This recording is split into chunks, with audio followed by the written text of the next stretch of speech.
promessas. Ele te deu a vida, Ele te deu a respiração, Ele te deu tão maravilhosa salvação, Ele te deu o Espírito. Começa a levantar tuas vozes, levanta tuas mãos, dá graças a Deus. Oh Pai, você é tão bom, você é incomparável, Pai. Obrigado pelas suas promessas, pela tua bondade, pelo teu amor, pelo teu milagre, Pai, nas nossas vidas, essa tão maravilhosa salvação. Obrigado, Pai, porque você cuida de nós. Obrigado, Pai, porque você nos guarda.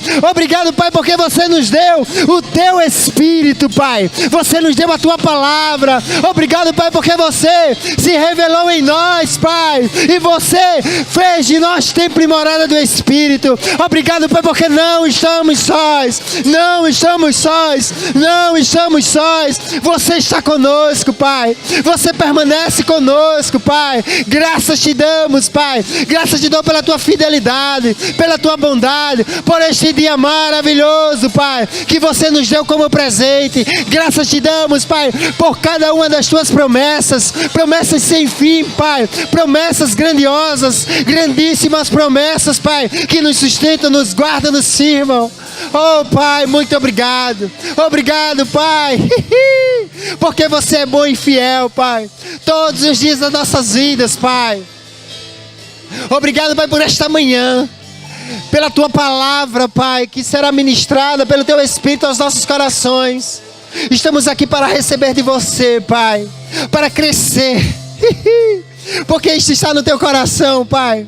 Você projetou esse dia, tão maravilhosamente e minuciosamente nos entregou.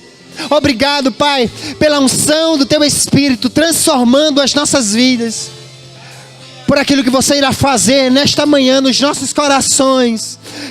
E de glória em glória sermos cada um de nós transformados à tua imagem, a imagem daquele que nos criou. Que haja em nós espírito, sabedoria e revelação, plena compreensão da tua palavra, repousando sobre nós o Espírito do Senhor, o Espírito de sabedoria e entendimento, conselho e fortaleza, conhecimento e temor do Senhor. Obrigado, Pai. Incomparáveis são tuas promessas.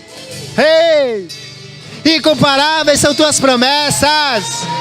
Incomparáveis são as suas promessas.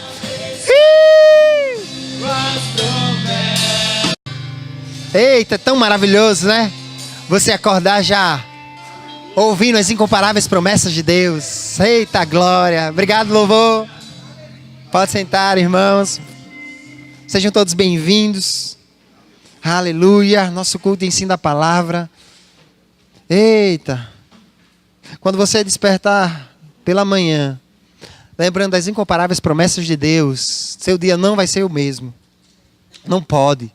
Porque você vai olhar as circunstâncias, as situações, e você vai olhar para elas e ver as incomparáveis promessas que Deus tem para você. Incomparáveis, não tem comparação, não tem medida, não tem algo que possa mensurar, medir. A Bíblia fala que muito além daquilo que a gente pensa ou imagina é o que Deus tem preparado. Muito além. E Ele nos revela pelo seu Espírito. Por isso que é importante a gente conhecer a palavra de Deus. Por isso que é importante conhecermos as Escrituras. Estamos numa série de ensinos sobre a palavra de Deus. E ela é fundamental na nossa vida, ela é fundamental na nossa história, ela é fundamental na nossa trajetória cristã. E eu quero nessa manhã, aleluia, falar um pouco sobre a autoridade dessa palavra, mas eu queria começar bem rapidamente. Se você ler lá em Romanos capítulo 10, versículo 17, a Bíblia diz que a fé vem pelo ouvir, e ouvir a palavra de Deus. Sabemos que a definição de fé, se a gente pode colocar dessa forma, mas quando a gente vai ler as Escrituras e ela trata acerca de fé, ela fala que a fé é uma convicção. Convicção. Não é uma certeza duvidosa, não é uma quase certeza, eu tenho quase certeza. Não é uma esperança, mas ela é uma certeza presente, patente. Não existe sombra de dúvida. Não existe sombra de dúvida. E a Bíblia diz que a fé vem pelo ouvir. E ouvir o que era a palavra de Deus. Então a palavra de Deus é fundamental na vida do cristão. Por quê? Porque pela palavra de Deus nós crescemos em fé. Mas muitas vezes temos um relacionamento equivocado com a palavra de Deus. Olhamos para a palavra de Deus, mas não temos a certeza, a convicção da autoridade que essa palavra tem. Às vezes olhamos para a palavra e não vimos nela, não porque ela não seja, mas porque nosso coração muitas vezes não está atento como ela está ouvindo a palavra. Temos ouvido a palavra de Deus, temos ouvido instruções de Deus, temos lido e meditado nela, mas não conseguimos perceber. Ou não desfrutamos da boa, perfeita e agradável vontade de Deus. Não desfrutamos dessas incomparáveis promessas. E muitas vezes achamos que é Deus que está sendo tardio, ou achamos que não é o tempo de Deus, ou achamos, vemos alguma desculpa ou alguma resposta, alguma que possa estar de igual modo, estar equivalente com aquilo que estamos vivendo. Enquanto devemos olhar para a palavra de Deus e dizer: se as coisas não estão acontecendo, algo precisa ser mudado em mim. Porque Deus não muda, aleluia. Então, quando eu olho para a palavra de Deus, eu entendo que é dela, que a palavra de Deus é a fonte onde a minha fé deve estar, minha fé deve receber dela. Porque a fé vem pelo ouvir. Então, a palavra de Deus é a fonte. A fonte de quê? A fonte da fé? Não, porque você já recebeu a medida de fé. Mas ela é a fonte onde a sua fé deve estar alicerçada, firmada.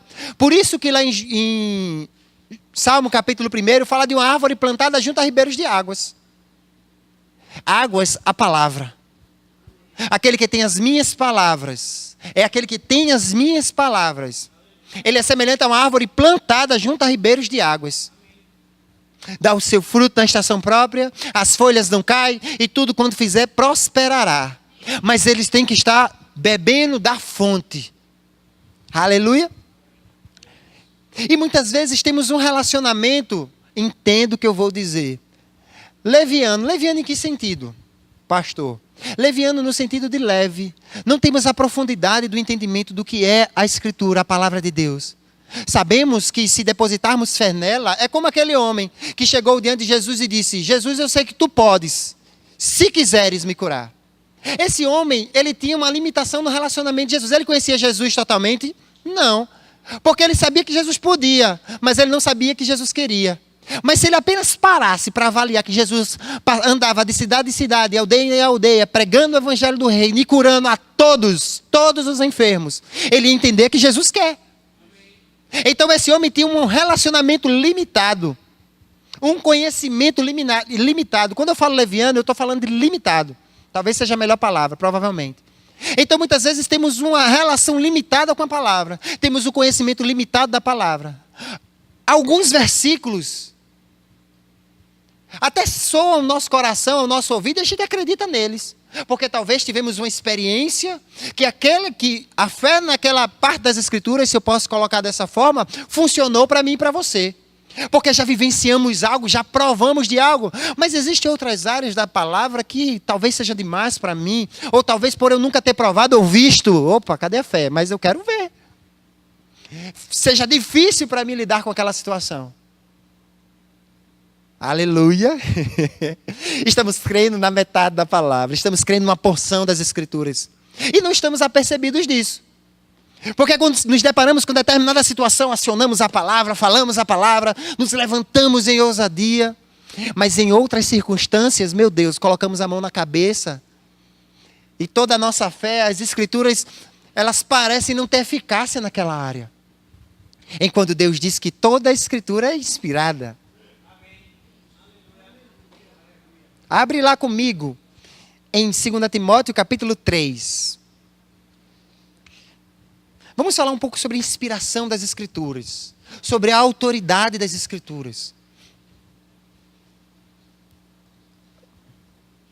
Da última vez que conversamos sobre esse tema, eu falei a respeito da necessidade, da importância, do que ela pode produzir.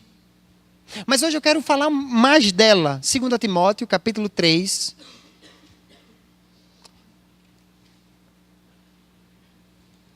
Versículo 16.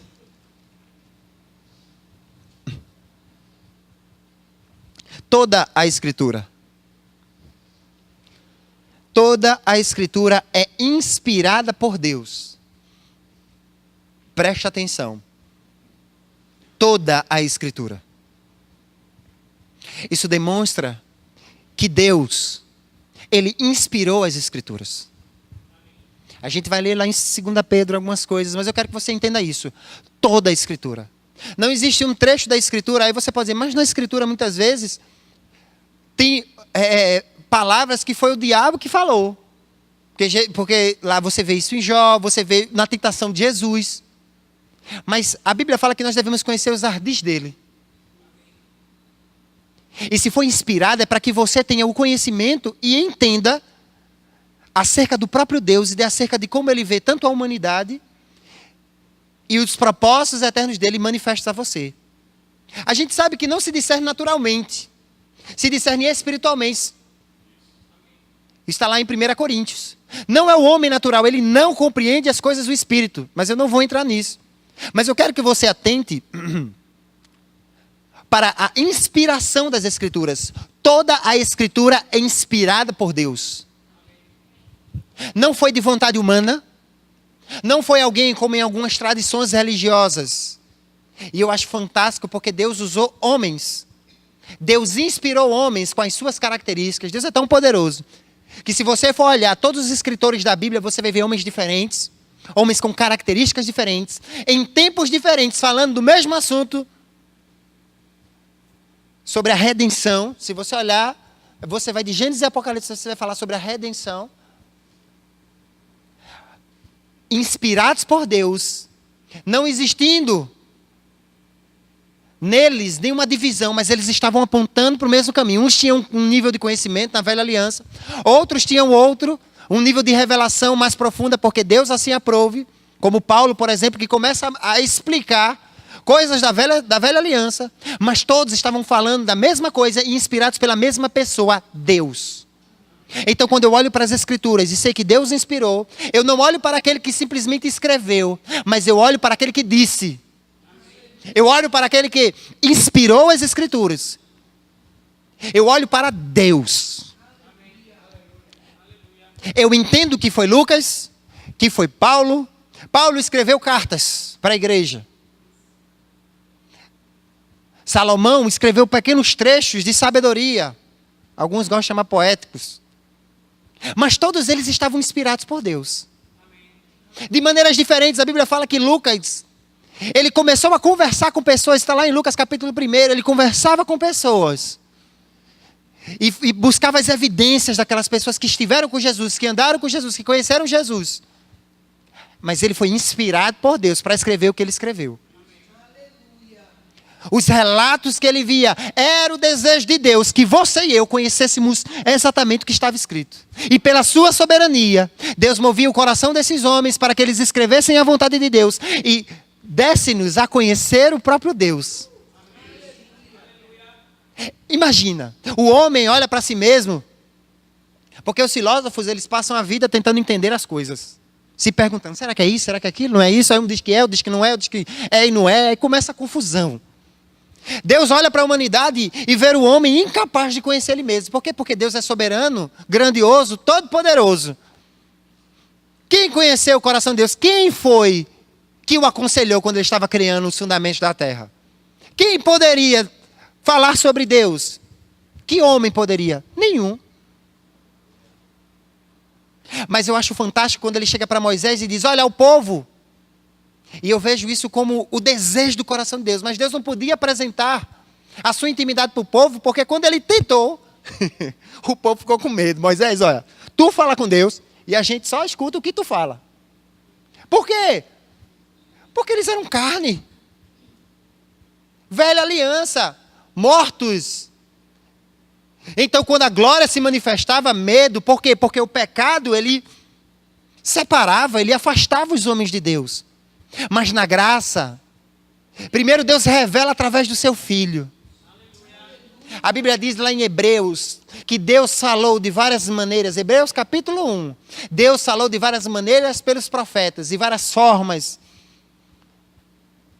E nesse último tempo ele se manifestou, ou ele falou pelo seu Filho. E preste atenção nisso, é Deus se revelando. O homem ele não poderia conhecer a Deus. E Deus olha para a humanidade e diz, eu desejo me apresentar ao homem. Era o desejo de Deus, porque diz que Deus revelou a sua intimidade a Moisés.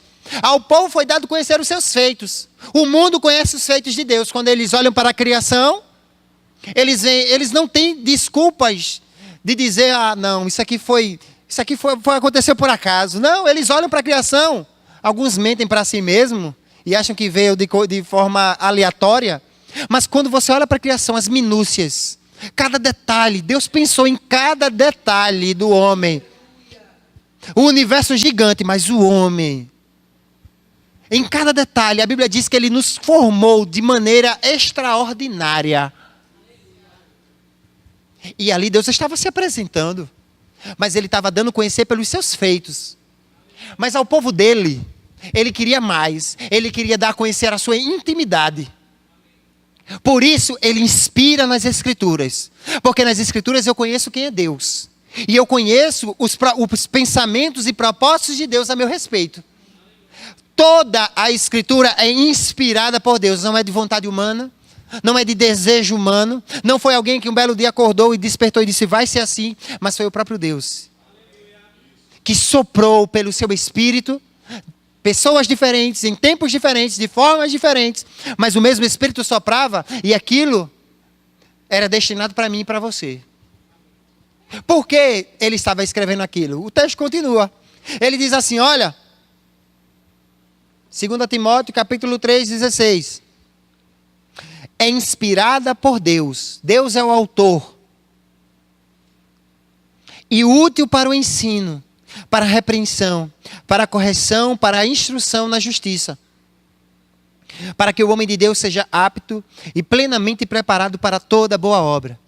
Quando ele fala aqui de ser útil, ele fala de ser necessário, fundamental. O homem ele pode escolher se ele vai estar com Deus ou não.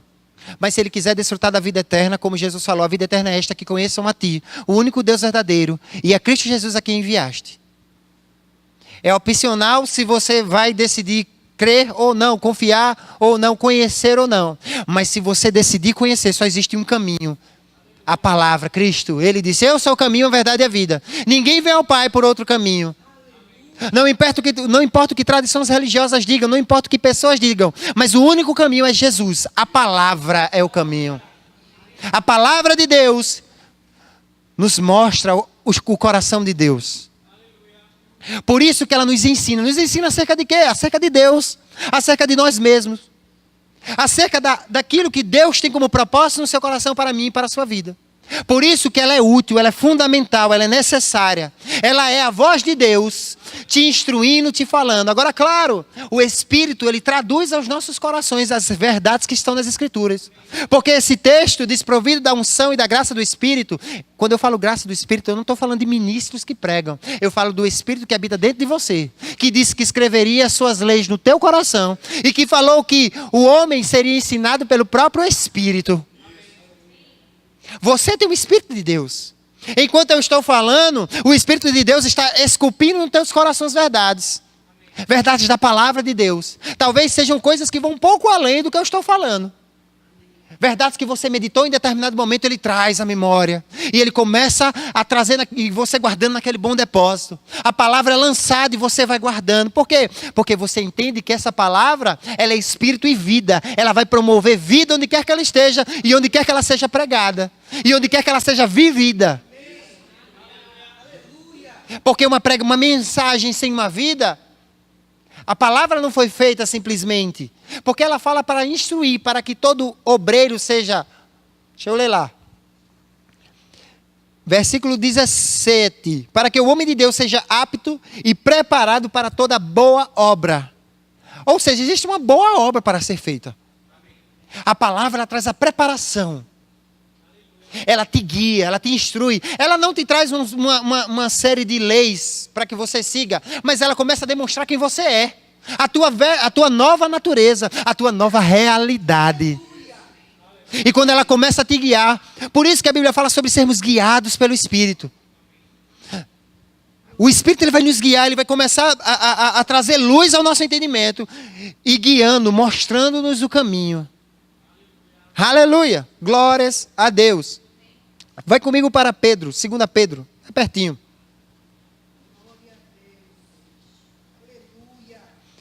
Antes da gente ler Pedro, vai lá em 2 Pedro. Mas eu acho interessante nesse texto de Timóteo que ele fala para ensino, para repreensão, correção e instrução na justiça. Ela vai lidar com todas as esferas e com todas as nossas necessidades. Porque ensino significa que é um caminho que você ainda não trilhou.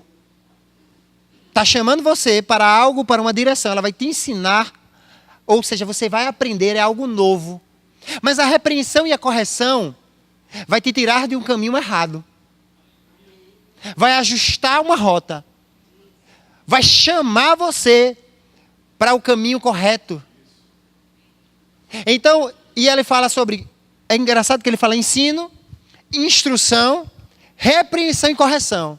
Então isso demonstra que a palavra de Deus tanto ajusta os nossos caminhos, quando ela também nos leva para caminhos corretos. Porque muitas vezes, no dia a dia, na nossa vida, a gente estamos sendo levados por situações, por circunstâncias, mas Deus está pela sua palavra nos trazendo. Imagina Deus inspirando lá atrás. Davi escreveu os salmos, sabendo que você eu um dia iria ler, e Deus iria ajustar a minha rota. E o Espírito pega aquilo que eu li, pega aquela instrução que Deus inspirou lá atrás, e transforma em vida na minha vida, e eu começo a ajustar as minhas rotas. Eu começo a corrigir os meus caminhos, eu começo a confiar no Senhor de todo o meu coração, e Ele vai alinhando os meus caminhos para a sua perfeita vontade. Por isso que eu preciso confiar na palavra. Eu preciso entender que ela foi inspirada por Deus. E quando eu sei que ela é inspirada por Deus, eu vou olhar para ela e vou dizer: quem precisa mudar sou eu, não é Deus. Agora preste atenção. Eu vou para Pedro, tá certo? Quando ele fala útil para o ensino, instrução e correção, isso significa que nós somos indesculpáveis com relação à palavra. O que é que eu estou querendo dizer com isso? Algumas pessoas, não sei se já aconteceu com você, mas já chegaram para mim e disseram: eu não consigo entender a Bíblia, é muito difícil. Se for uma pessoa do mundo, você entende porque ele está dizendo isso. Ele não tem o Espírito, ele precisa nascer de novo. O máximo que ele pode fazer é tentar ler os evangelhos para conhecer quem é Cristo e ser salvo. Mas, quando um cristão diz isso a você, tem alguma coisa errada. Porque a palavra de Deus diz, e nós temos vivenciado isso, provado isso, que quando o Espírito está dentro de nós, e a palavra vem como luz, existe sabedoria e graça, então conseguimos ajustar caminhos, conseguimos compreender aquilo que o mundo não compreende. Então não podemos dizer que a palavra é muito difícil. Ah, meu Deus. Talvez você esteja lendo da maneira errada. Talvez estejamos romantizando ou quem fala geralmente tem esse negócio de teólogo, né? Teologia e tal. Mas quando você vai olhar as escrituras, Jesus, ele não falava para teólogos. Ele repreendia os teólogos da época, os fariseus. Mas pessoas simples, eles ouviam os ensinamentos de Jesus, quando Jesus dizia para eles, acerca do Sermão do Monte: olha, a justiça é isso aqui. Se a sua justiça não exceder dos fariseus, meu Deus do céu. O homem chega para Jesus: o que é que eu faço para exercer misericórdia? Jesus diz: vou te contar uma história. Um samaritano começa a falar, e aquilo vem de maneira simples. O cara fica sem saída, não tem nem desculpa. Eu acho fantástico em Jesus é que ele era muito direto. Mesmo quando ele ia contar alguma história, quando ele chega para um certo homem, chega para Jesus e diz: Jesus, manda meu irmão partir o dinheiro comigo. Jesus diz: olha, primeiro, não sou juiz, e segundo, a vida do homem não consiste nos bens que ele possui. Existe alguma dificuldade nisso? Mas algumas pessoas, elas não querem ver. Elas decidem criar o seu próprio Deus. Como é que eu crio o meu próprio Deus? Eu estabeleço como Deus deve agir. Eu estabeleço o que é ser um filho de Deus e como Deus gostaria. Mas graças a Deus, que Deus nos deu a sua palavra, inspirada por Ele mesmo, para que eu possa olhar para as Escrituras e dizer: este é o caminho. Ele começa a mostrar o caminho através das Escrituras. Porque a Bíblia diz que a palavra é lâmpada para os meus pés e luz para o meu caminho. Ela me posiciona tanto onde eu estou, quanto onde eu devo ir. Se eu estou no caminho errado, ela vai dizer: opa, tu está pisando num buraco, sai daí, menino. Porque era lâmpada para os meus pés. mas também ela me guia nos meus caminhos, ou seja, instrução e correção. Agora eu preciso ver como eu escuto. Muitas pessoas acham difícil a palavra porque elas não têm escutado da maneira correta. Jesus diz, olha, vê depois como ouvisse. Sabia que existe uma responsabilidade em como nós ouvimos a palavra? A fé vem pelo ouvir, aleluia, eu vou ouvir muito. Mas como você escuta, como eu escuto, vai determinar. Porque o reflexo de como eu escuto é fácil. Você quer saber como é que eu e você escuta? Só olhe para as nossas atitudes, aleluia. Olhe para a sua atitude com relação à palavra que você ouviu e você vai ter um diagnóstico de como você tem escutado. Se você não tem colocado aquilo em prática, você não está escutando da maneira que deveria. Eu não estou escutando da maneira que deveria. Simples, fácil. Mas precisamos ver como temos ouvido. Muitos homens ouviram os ensinamentos de Jesus e a gente diz, o pastor é muito duro, o pastor fala isso, o pastor fala dessa forma, o pastor erra o português, ou o pastor fala um português muito difícil. Se fosse na época de Jesus, menino, não diz isso. Quantas pessoas saíram escandalizadas quando Jesus pregava? Quantas pessoas diziam, quão duro é este discurso? E Jesus estava só falando a palavra de Deus. Mas o coração daquelas pessoas tinha sido endurecido. Mas elas olhavam para aquele que estava sendo, para o semeador, para a semente, mas não olhavam para o solo, que era o coração deles. Enquanto Jesus diz, olha para o solo. O problema não está na semente. O problema não está no semeador, independente de quem seja. Eu não estou dizendo que você não pode falar corretamente em português. Eu não estou falando que existem pessoas que talvez não sejam duras. Mas se o seu coração estiver correto, Deus vai alcançar você onde quer que você esteja. Ou vai levar você para o lugar que Ele quer que você esteja. Por que não? Agora, vê depois como ouvis. Não sejamos tardios. Jesus chega para um determinado grupo de pessoas e diz, por que vocês tardam em ouvir tudo aquilo que os profetas e os antigos disseram? Por que vocês não dão ouvido a eles? Por que vocês não dão ouvido a mim? Aleluia, glórias a Deus. Então, quando a Bíblia fala que é útil, significa que a palavra de Deus, ela não é algo difícil. Se você tem um espírito, olhe para a vida de Pedro. A gente gosta muito das pregações de Pedro, lá em Atos capítulo 2. Se eu não me engano, Atos capítulo 3 ou 4. Mas aquele homem era iletrado. Mas pelo Espírito, ele falava de uma maneira tão poderosa que as pessoas não tinham respostas. Os cultos, os sábios da época. Um homem culto, por quê? Pelo Espírito. Então a palavra é útil sim para o ensino. Você é capaz de aprender sim, porque você tem o Espírito. E Deus estabeleceu também a igreja. Para quê? Para que a gente cresça, para que a gente possa uns aos outros edificar. Deus é tão perfeito, meu Deus do céu. Não tem desculpa não, gente. Quando a gente olha para tudo aquilo que Deus estabeleceu, a gente vê um homem indesculpável. Então, a palavra de Deus não é algo difícil, é impossível de ser entendida. Se alguém diz isso para você,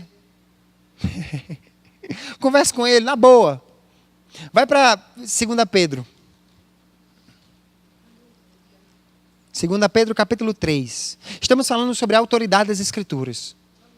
Ouvimos que ela é inspirada por Deus. Inspirada, não é vontade humana, não foi homem, não foram homens. É o próprio Deus se revelando ao homem. Não é o homem buscando conhecer a Deus, mas Deus se manifestando ao homem. Por isso que quando eu olho para a palavra de Deus, eu vejo não Mateus, não Marcos, não Paulo, não Moisés falando, mas eu olho o próprio Deus falando. Guarda Pedro aí. Rapidinho, vai aqui, deixa eu ver aqui rapidinho. Mateus 19. Rapidão, só para mostrar algo a você. Como Jesus lidava com a palavra. E eu quero te inspirar hoje a você aprender a lidar com a palavra como Jesus lidava com a palavra. Mateus 19. A gente vai ler Pedro, viu? Mas daqui a pouquinho. Mateus 19. Eu quero que a gente tenha esse conhecimento. Deixa eu chegar. Vocês já devem ter chegado. Chegam para Jesus e começam eu não vou falar, ele vai falar sobre divórcio. Amém? Eu não vou falar sobre isso. E alguns fariseus do capítulo 3 chegam para ele questionando algumas coisas.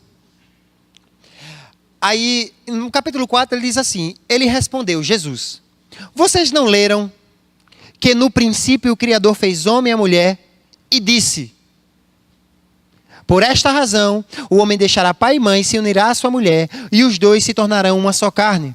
Assim eles não são dois, mas sim uma só carne. Portanto, o que Deus uniu, ninguém separe. Ok? Eu não vou falar sobre divórcio, mas eu quero que você atente para uma coisa. Jesus chega para os fariseus e diz, vocês não leram nas escrituras? Então ele está falando das escrituras, daquilo que foi escrito. Isso está escrito, isso está documentado. E ele diz que o Criador formou. Você observa que ele está falando de um fato. Ele não está falando de uma suposição, de uma metáfora, ou de algo. Não, ele diz que ele formou, ele fez o homem e a mulher. E ele disse, não foi Moisés que disse. Moisés escreveu, mas quem disse foi Deus. Precisamos ter essa visão. Ver as escrituras como Jesus Cristo via as escrituras. Jesus não via Moisés falando, ele via Deus falando.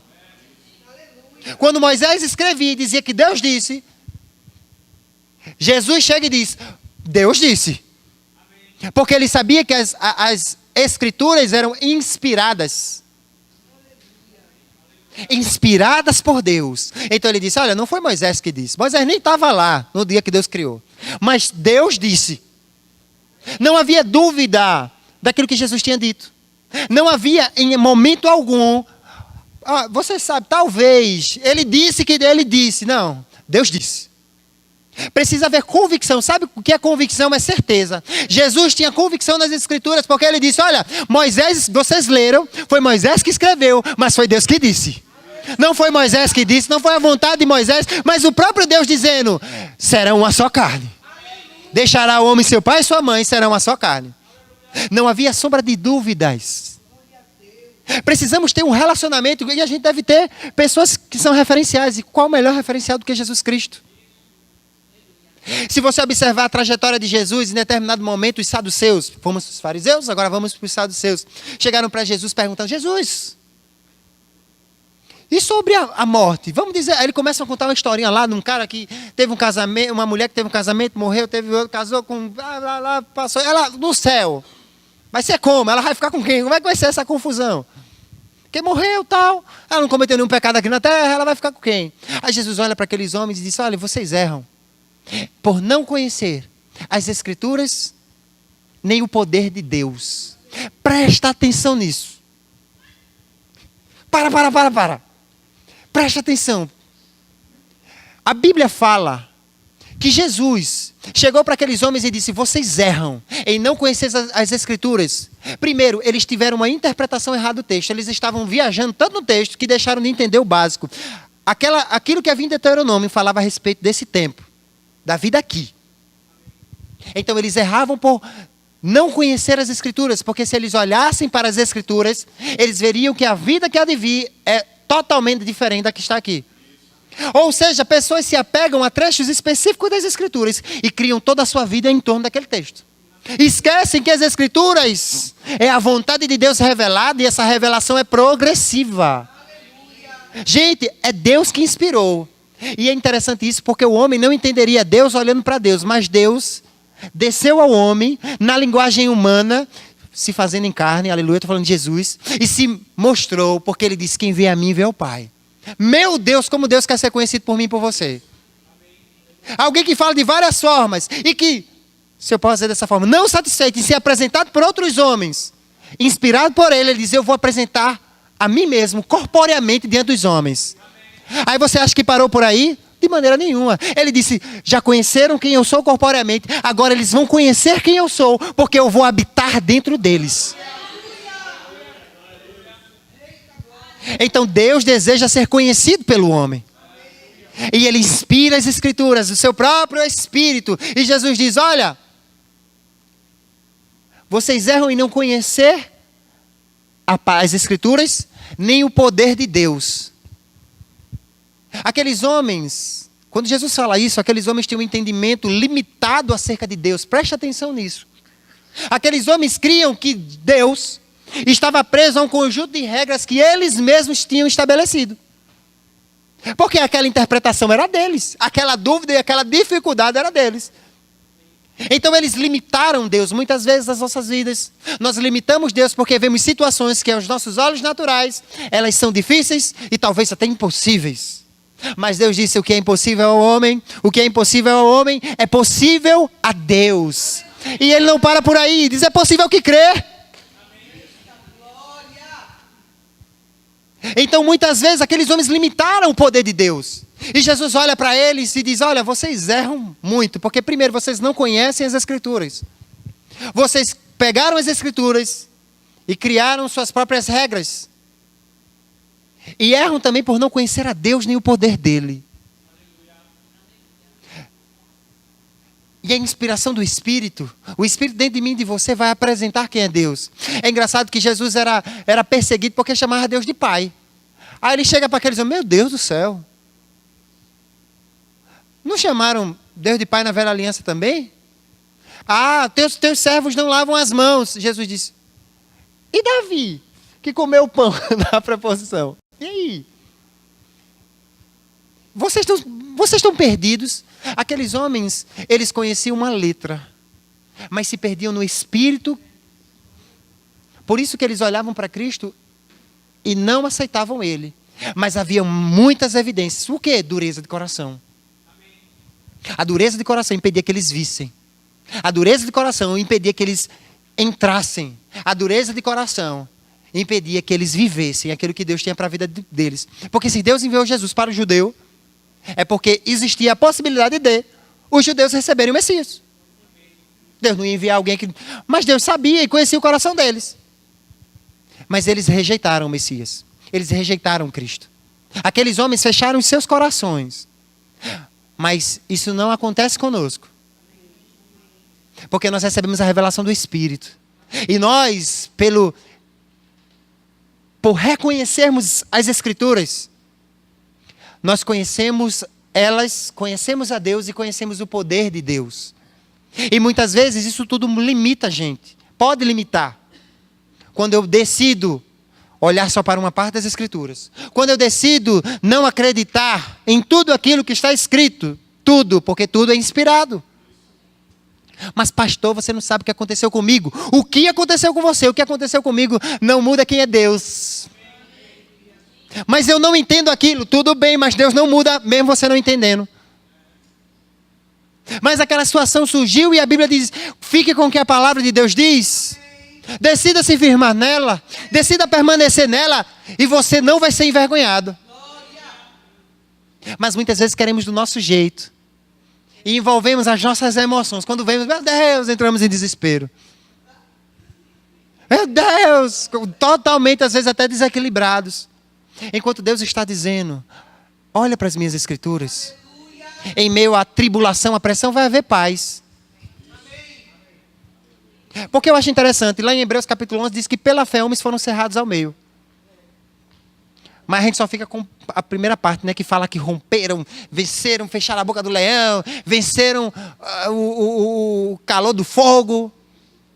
Mas pela fé muitos morreram ao fio da espada. Mas isso não diz que eles não estavam em fé. Porque a realidade da vida de Deus, o reino de Deus está dentro de você. Então você é que nem Pedro. Pedro estava deitado na prisão. Tiago já tinha sido morto. Tu acha que ele pensava o quê? Ele podia ser morto também. Provavelmente ia ser. E ele estava fazendo o quê? Agoniado, andando de um lado para o outro, pensando como é que ia. Meu Deus, como é que vai ser? Angustiado, sem dormir. Meu Deus. O anjo teve que acordar o anjo teve que acordar o homem. Ele acordou quando viu que estava lá de fora, não sabia se era um sonho, se era uma visão, o que é que era. Mas quando ele viu, ele estava fora. E ele voltou a pregar o Evangelho. Aleluia! Sabe por quê? Porque ele confiava em Deus, independente das circunstâncias. Você acha que Tiago, que morreu ao fio da espada, estava triste? Você não vê a igreja triste. Existe um pesar pela partida? Deve ocorrer. Isso é normal, temos saudade. Mas sabe o que existia? Uma certeza no coração deles. A certeza de para onde eles iam. Porque Paulo, mais na frente, ele diz: olha, vocês acham que eu estou preocupado porque estou preso aqui em Roma, acorrentado? Porque morrer para mim é lucro. Viver é Cristo, morrer é lucro. Porque ele sabia para onde ele ia. Quando a gente tiver consciência e certeza de para onde a gente vai descansar em Deus, independente de qualquer coisa. Porque a nossa vida não está terminando, mas está começando a nossa eternidade. Não precisamos temer a morte. Você não precisa temer a morte. Você não precisa tomar remédio, não. Por que você está em pânico? Por que isso se levanta? É o diabo tentando cegar você. E que você não perceba que você está nas mãos de Deus. E é Ele que te guarda, é Ele que te conduz. É Ele que determina a tua vida. E quando você partir desta terra, você vai estar com Ele.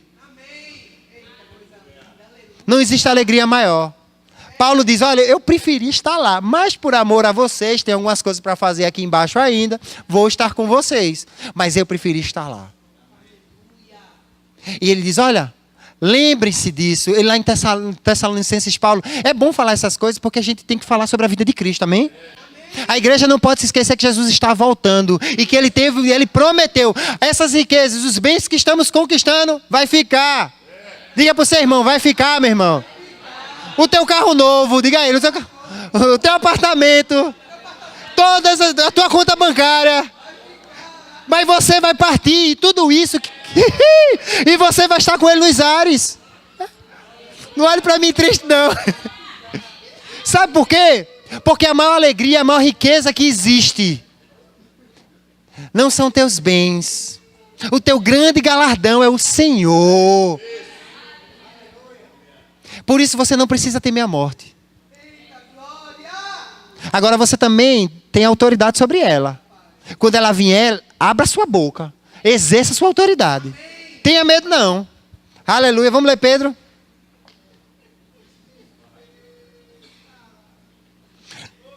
Não, vamos ler Mateus ainda. Vai Mateus 5.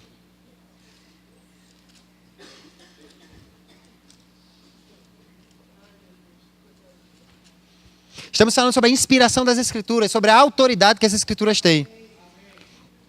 Mateus capítulo 5. Jesus diz uma coisa interessante.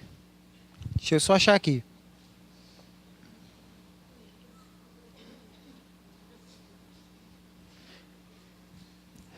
Versículo 17 de Mateus 5. Não pensem que eu vim abolir a lei ou os profetas. Ele está falando das Escrituras do Velho Testamento. Tudo aquilo que falava a respeito dele.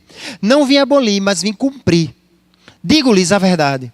Enquanto existirem céus e terra, de forma alguma desaparecerá da lei a menor letra ou o menor traço, até que tudo se cumpra.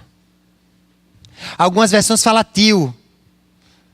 Não passa um tio, uma vírgula. Até que tudo se cumpra. A gente sabe que o próprio Deus, ele disse que ele vela pela sua palavra para cumpri-la. Preste atenção nisso. A responsabilidade de cumprir as Escrituras não é minha nem é sua. O poder de cumprir as Escrituras não é meu nem é seu. Quando você impõe suas mãos sobre o enfermo, você está impondo suas mãos na autoridade de Marcos 16, que diz que imporão as mãos sobre os enfermos e eles serão curados. Você está se apoiando, não que você é o curandeiro. Você não é curandeiro. Não é você que cura, não sou eu. Você impõe as suas mãos sobre o enfermo na autoridade da palavra de Deus e o poder de Deus se manifesta e ele é curado. Por isso você não deve se assustar quando alguém estiver com alguma doença no seu trabalho, no meio da rua, e você impor as mãos sobre ele e ele começar e ele vê instantaneamente a cura se manifestando. Por isso que você não deve temer quando você vê alguém e Deus falar no seu coração, olhe para aquela pessoa. Mas eu vou chamar o pastor, deixa eu procurar meu celular. Vou chamar aquele diácono ungido. Meu líder poderoso. A Bíblia diz que Deus te deu autoridade para pisar serpentes, escorpiões e toda a obra do mal. E nada fará dano a você. Existe a autoridade. A autoridade fala sobre domínio. A autoridade concedida pelo próprio Deus. Aleluia. Eu acho interessante que quando fala a respeito de Jesus, lá em Atos capítulo, acho que é capítulo 10, 38, alguma coisa assim, diz que assim como Deus ungiu a Jesus de Nazaré, com o Espírito Santo e com poder, o qual andava por todos os lados fazendo o bem e curando a todos os oprimidos do diabo, porque Deus era com ele. E Jesus falando sobre a vinda dele, disse: para isso eu vim. Para quê? Para desfazer as obras do diabo. Essa é a sua missão. Existe autoridade sobre você para desfazer as obras do diabo. Não baseado na sua própria força ou capacidade, mas em Deus Todo-Poderoso, nome acima de todo nome. Aleluia. E Jesus chega ali e diz: olha, não vai passar um tio, uma vírgula, nada, sei que tudo se cumpra. Jesus entendia que era o próprio Deus quem estava olhando para a sua palavra e cumprindo ela. Não eram homens. Jesus, quando ele fala isso, que é uma vírgula, ele fala de detalhes. Ele fala, não tem aquela menor coisa. Aquilo que talvez você ache que não vai se cumprir, vai se cumprir. Por quê? Porque quem disse foi Deus. O homem por si só, ele não tem capacidade. Às vezes a gente diz: amanhã eu vou para a praia. Aí chove. Cai aquela chuva, você olha para a janela: meu Deus, eu não vou nem para a praia. A gente não tem a capacidade de determinar o dia de amanhã. Quanto mais determinar aquilo que estava escrito que aconteça 400 anos depois. Mas Jesus disse: olha, tudo que está escrito vai se cumprir. Sabe por quê? Porque foi Deus. Sabe por que Jesus tinha convicção? Porque ele sabia. Porque sabia que aquilo tinha sido inspirado por Deus. E o que foi que aconteceu? Tudo se cumpriu.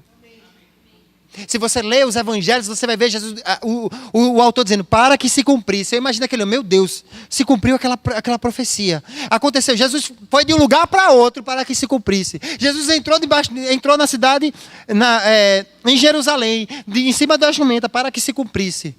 Jesus foi traído para que se cumprisse. Por quê? Porque era Deus que estava inspirando e dizendo: vai se cumprir, porque eu velo pela minha palavra. Então, presta atenção. Pausa aí. Vai para Hebreus.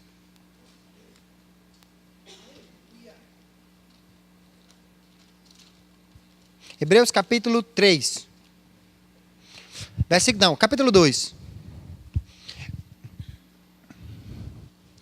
É interessante que algumas pessoas dizem: não, mas a Bíblia errou ou estava errada. Aí você vai olhar para aquela pessoa e dizer: se cumpriu. Jesus é a prova viva, é uma evidência, se eu posso colocar dessa forma, que as Escrituras são a verdade. Porque desde Gênesis já estava escrito que se levantaria um que pisaria a cabeça da serpente, ele lhe feriria o calcanhar. Mas ele disse que esmagaria a cabeça da serpente. Lá em Gênesis, Moisés. E na plenitude dos tempos, Deus envia seu único filho, nascido de mulher, nascido sobre a lei, para morrer no meu e no seu lugar. E a Bíblia diz que diante de principados e potestades, ele os expôs publicamente e sobre eles triunfou na cruz do Calvário. E o meu escrito de dívida, o teu escrito de dívida, que tinha sido escrito lá em Adão, foi rasgado.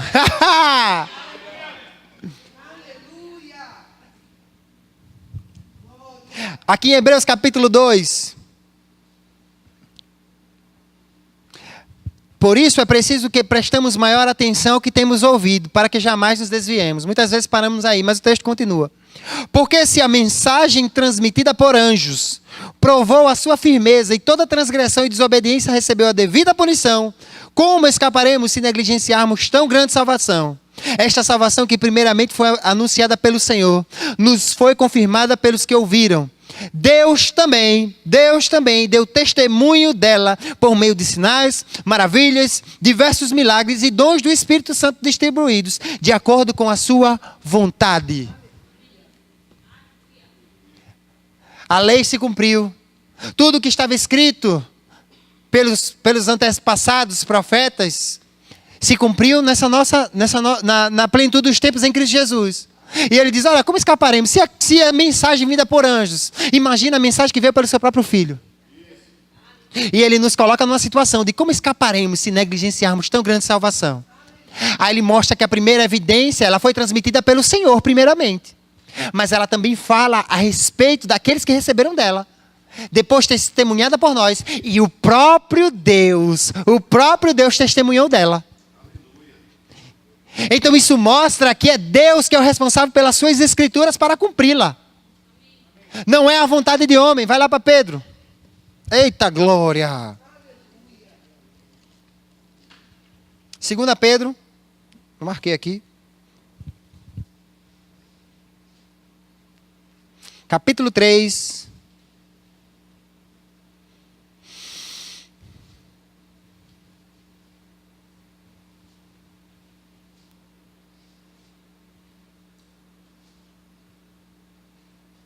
Segunda Pedro, capítulo 3, versículo... Eu botei o versículo errado.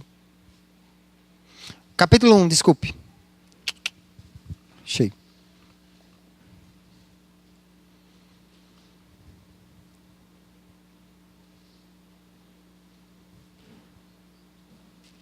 Aleluia. Versículo 19. Assim temos ainda mais firme a palavra dos profetas. E vocês farão bem se a ela prestarem atenção. Como a uma candeia que brilha em lugar escuro. Como a candeia que brilha em lugar escuro. Até que o dia clareie e que a estrela da alva nasça no coração de vocês. Antes de mais nada, saibam que nenhuma profecia da Escritura provém de interpretação pessoal, pois jamais a profecia teve origem na vontade humana, mas homens santos falaram por parte de Deus, impelidos ou inspirados pelo Espírito Santo. Pelo Espírito de Deus. Preste atenção nisso. Ele começa falando a respeito de algo que vai acontecer. Se você ler os versículos anteriores, ele está falando sobre partida. Ele está falando sobre a vinda de Cristo. E é interessante que ele começa falando sobre a firme palavra dos profetas.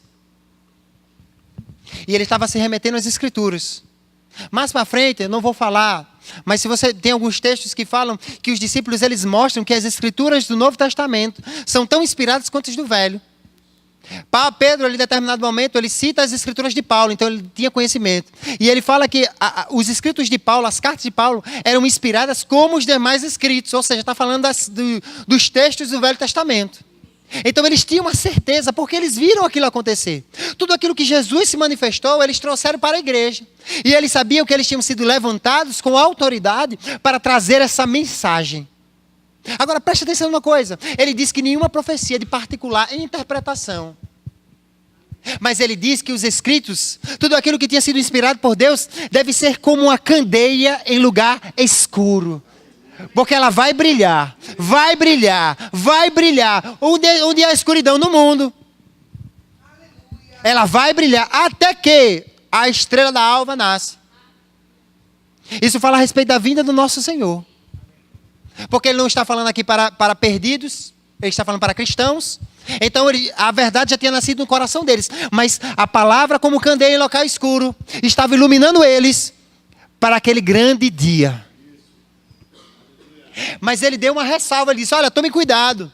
Porque nenhuma profecia de particular interpretação, não foram homens, não foi a vontade humana, não foi o conhecimento humano, não é a sabedoria humana, mas ele diz que homens santos inspirados pelo Espírito, movidos pelo Espírito, impelidos pelo Espírito, falaram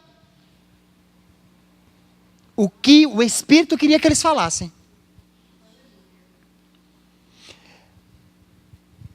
Falaram da parte de Deus, eu queria esse termo. Falaram da parte de Deus. Falaram da parte de Deus para a igreja. Então quando eu olho para as Escrituras, eu não vejo homens. Por isso que eu posso confiar nas Escrituras. Porque eu estou falando de um Deus que é todo poderoso. Então, independente de qualquer coisa, eu sei que as Escrituras não foram escritas por Paulo, homem limitado na sua própria vontade e desejo, mas por um Deus que tudo é possível a Ele. Por um Deus que falou nas trevas, no abismo e disse haja luz e houve luz instantaneamente. Onde tudo formou pelo poder da palavra e onde tudo sustenta pela palavra do seu poder. Então eu não tenho medo, eu não tenho receio de confiar na palavra, porque eu sei que quem está adiante dela é um Deus todo-poderoso, que vela pela sua palavra. Responsável pela sua palavra. É alguém que deseja que diz, eu me responsabilizo por isso. É engraçado que quando uma criança, ela vai para algum lugar, tem que ter uma assinatura de um responsável. O responsável está dizendo, é da minha responsabilidade o que quer que aconteça. E Deus, Ele é o responsável pela sua palavra. Foram homens que escreveram, impelidos pelo Espírito, falaram da parte de Deus, mas é o próprio Deus responsável pelo seu cumprimento. Assim como foi o responsável pela sua inspiração. Não foram homens que escreveram, mas é Deus que disse. Foi Deus que inspirou. Foi Deus que impeliu eles a fazer aquilo. E é Deus, não eles, é Deus o responsável pelo cumprimento. E esse Deus, além de ser todo poderoso, Ele é um Deus verdadeiro.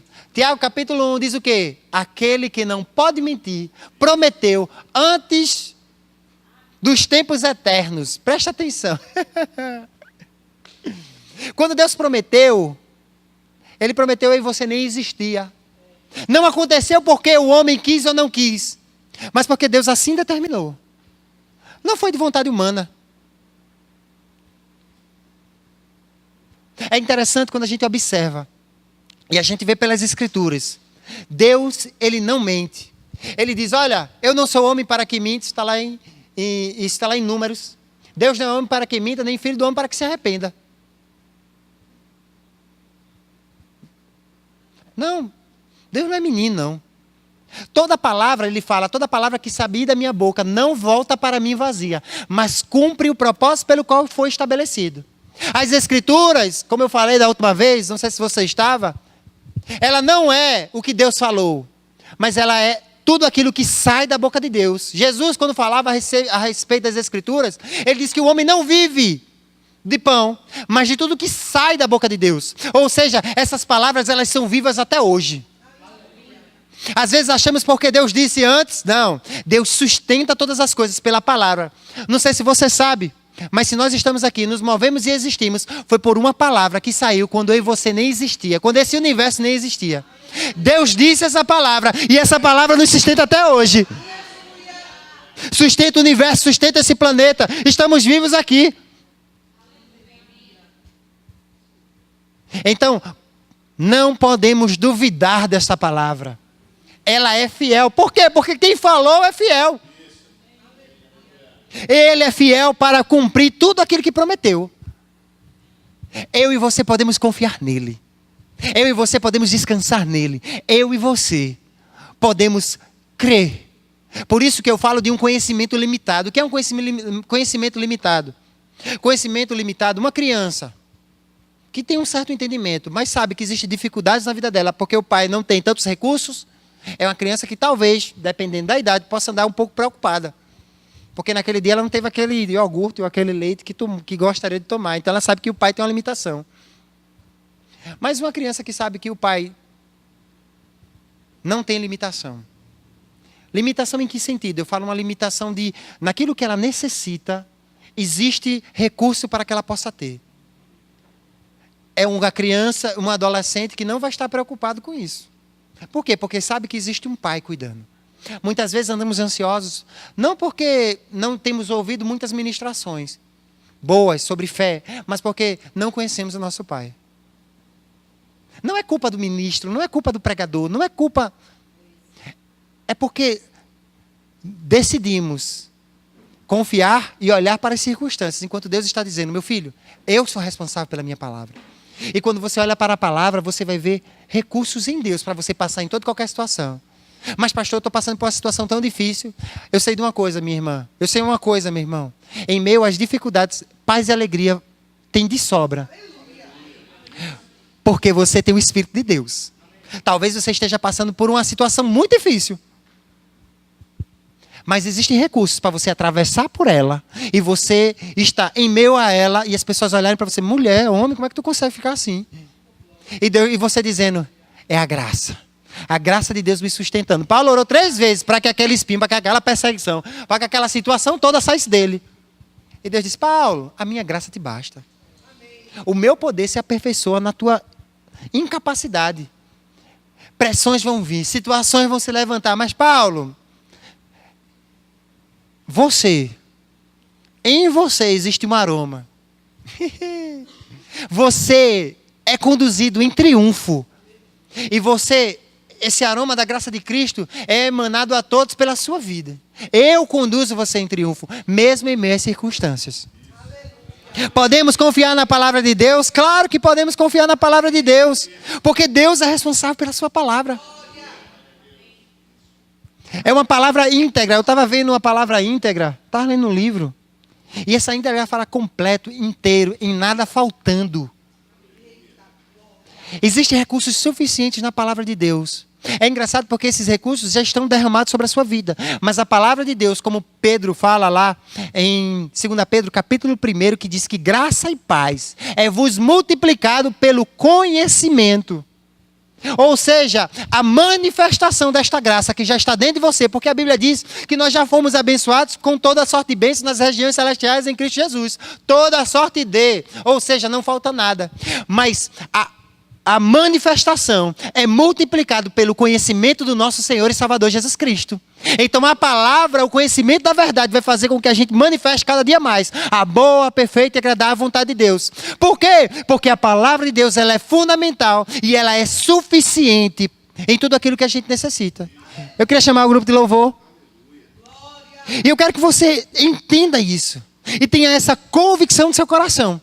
A convicção de que não são homens, não foram homens que inspiraram, não foi da vontade humana, mas foi do próprio Deus. E se foi o próprio Deus que inspirou, é Ele o responsável. E se Deus é responsável, em Salmo capítulo 2, se eu não me engano, diz que Deus ri dos seus inimigos. Ri-se Deus dos seus inimigos. É porque é algo tão absurdo, Deus está tão distante. Deus está num lugar tão mais alto. E a Bíblia diz que nós estamos assentados com Cristo em lugares celestiais, nas regiões celestiais em Cristo Jesus. Nós estamos assentados nele, na autoridade dele, como igreja, como filhos. Você não precisa ter medo, não precisa ter medo de nada. Medo da morte, medo das circunstâncias. Você não precisa olhar para você mesmo com incapacidade, mas olhar para Deus. Medo do amanhã, meu Deus, como é que vai ser 2019? Deus é contigo. Você precisa temer alguma coisa? As incertezas são parte da tua vida. Por quê? Porque você é humano limitado. Mas você tem certezas em Deus. As incertezas dos teus olhos naturais, porque você não tem respostas concretas acerca do amanhã. Então, até certo ponto, faz parte da sua vida. Mas, se você está em Cristo, você tem certeza de um Deus que cuida de você. Você tem certeza que os planos de Deus são muito maiores e muito melhores que os teus. Você tem certeza de que Deus está te conduzindo, te guardando. Então você não é um cristão que anda nas incertezas, mas você confia nas certezas da palavra de Deus. Sabendo que Deus é o responsável pela sua palavra. Ele vela pela sua palavra. Ele cumpre a sua palavra. E a Bíblia mostra que nenhum dos seus planos podem ser frustrados. Sabe o que é nenhum? Quantos planos você tem frustrado? Talvez hoje de manhã você foi procurar alguma coisa na sua geladeira que você achava que tinha, você ia comer aquele pão com queijo, não sei. E você acabou esquecendo que o queijo acabou ontem. Coisa tão simples, mas você queria aquilo. Mas a Bíblia diz que os planos de Deus, nenhum deles podem ser frustrados. Claro, temos que estar em obediência a Ele. Não acontece simplesmente e instantaneamente, mas porque decidimos permanecer no caminho. E Ele vai nos conduzindo. E era isso que eu tinha no meu coração, hoje pela manhã. Trazer essa realidade, para que não sejamos mais limitados nos nossos relacionamentos, no nosso relacionamento com Deus e com a palavra dEle. Mas olhemos para a palavra e dizemos, foi Deus que disse, assim como Jesus. E assim como Jesus, é interessante quando Jesus diz, eu vim cumprir. Jesus tinha tanta convicção, quem Ele era, e da palavra de Deus, que Ele disse, eu vou cumprir esta palavra.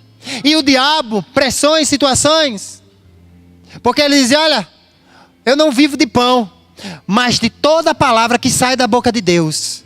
Por quê? Porque ela é verdadeira, porque ela é fiel, Porque ela é poderosa. Por quê? Porque quem disse é poderoso, quem disse é fiel. Não existe erro ou sombra de variação.